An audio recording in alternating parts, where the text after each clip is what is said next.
Hej kochani, witajcie na kanale Świat Włóczkowej Pasji. Dzisiaj pokażę Wam prosty i szybki sposób na zamykanie oczek, czyli na wykańczanie robótki. I tutaj akurat mam na drutach robótkę, takie serduszko, które wykonywałam poprzednim razem. Nagrywałam filmik z okazji walentynek, więc jeżeli jeszcze nie widzieliście, zapraszam serdecznie. Możecie sobie zrobić takie serduszko dwustronne, tu jest ściegiem francuskim, tutaj gładkim. I takie piękne serduszko możecie sobie zrobić i wykorzystać w swoich projektach. Tam jest schemat i wspólnie robimy to serduszko od początku do końca. Także przeprowadzam Was przez cały ten projekt. A teraz do rzeczy. Będziemy zamykać oczka tutaj w robótce. Pokażę akurat na tym przykładzie. I zrobimy to w bardzo prosty sposób przy użyciu drutów. Będziemy przerabiać jedno oczko, drugie i później przekładać to pierwsze górą. I powstanie nam tutaj u góry taki ładny, zgrabny łańcuszek, więc zaczynamy. Sobie nabieram tutaj niteczkę i zaczynamy w ten sposób, że przerabiamy sobie oczko na prawo, kolejne oczko również na prawo i wtedy to pierwsze, które przerobiłam, przenoszę tutaj górą nad tym drugim i znowu przerabiam oczko na prawo i to wcześniejsze przenoszę tutaj górą. I tak cały czas pracujemy do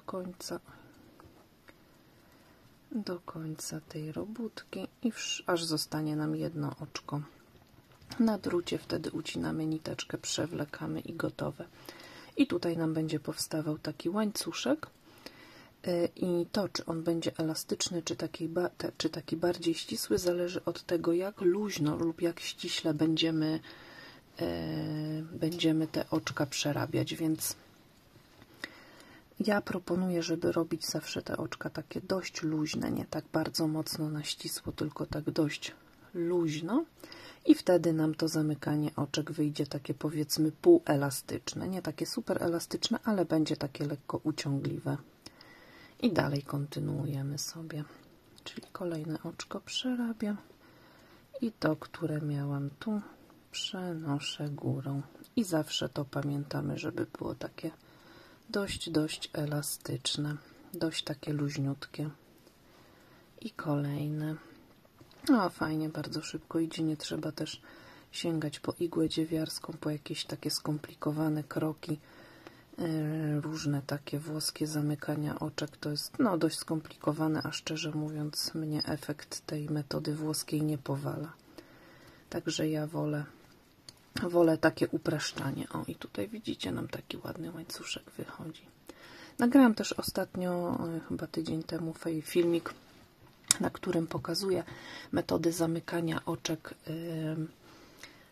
przy użyciu igły dziewiarskiej, natomiast nie jest to ta metoda włoska, tylko bardzo prosta metoda, gdzie pracujemy cały czas jednym ruchem, także zachęcam Was, podlinkuję tutaj w filmiku i w opisie zamieszczę link, żebyście sobie mogły wybrać, potestować i wybrać swoją ulubioną metodę. Tamta metoda jest też bardzo szybka, prosta, łatwa i też tam wychodzą takie, to zakończenie robótki wychodzi takie dość elastyczne, takie powiedzmy w sam raz. Także ja bardzo lubię obydwie metody. Są fajne, miłe i przyjemne i zachęcam serdecznie do pracowania tymi metodami. Tak. I tu mamy już dwa ostatnie oczka, czyli przekładamy teraz tą górą.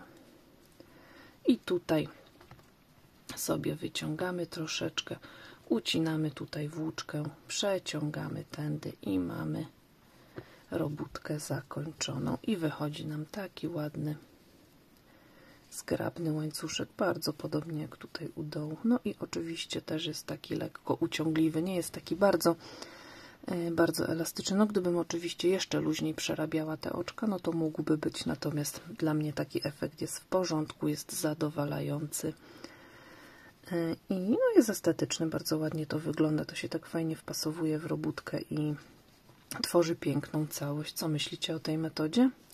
Zapraszam Was do testowania, do próbowania, no i do badania też innych metod. Tak, należy sobie różne metody przetestować i wybrać swoją ulubioną. Także trzymajcie się ciepło i do zobaczenia w kolejnym filmiku. Pa!